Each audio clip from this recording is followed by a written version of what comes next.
অনেকে তো অনেক রকমভাবে বেগুন ভর্তা করে খেয়েছেন, তো এভাবে একবার ট্রাই করে দেখবেন, জাস্ট এর স্বাদ আপনাদের মুখে লেগে থাকবে। হ্যালো ভিউয়ার্স, আসসালামু আলাইকুম। আপনারা সবাই কেমন আছেন? আলহামদুলিল্লাহ ভালো আছি।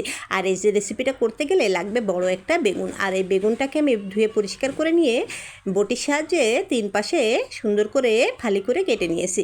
এখন আমি একটা রসুনের কোয়া ছিলে নিয়েছি, তার থেকে 7-8টা রসুনের কোয়া আমি বেগুনের ভিতরে স্কিন ঠিক যেভাবে দেখেছি এভাবে ঠেসে ঠেসে ঢুকিয়ে নেব। এখন আমি এই বেগুনের উপরে সরিষার তেল লাগিয়ে এটাকে এখন আমি পোড়ানোর জন্য প্রস্তুত করে নেব।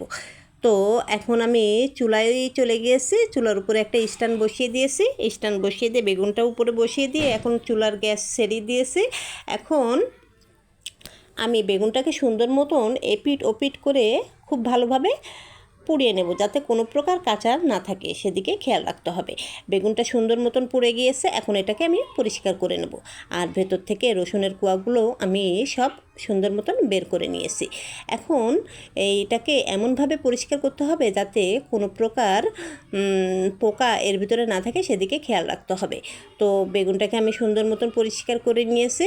পরিষ্কার করে নেওয়ার পরে এটাকে এখন ভর্তা করার পালা। তো আমি শুকনো মরিচ আর লবণ একসাথে কিছুক্ষণ কষলে নিয়েছি। এখন আমি সবগুলো উপকরণ একসাথে মাখিয়ে নিয়ে সাথে বেগুনটাও মাখিয়ে নেব। এখন আমি এর ভিতরে দিয়ে দেব সরিষার তেল। ব্যাস তৈরি হয়ে গেল আমার দারুণ মজাদার বেগুন ভর্তা রেসিপি। সবাইকে ধন্যবাদ। আসসালামু আলাইকুম।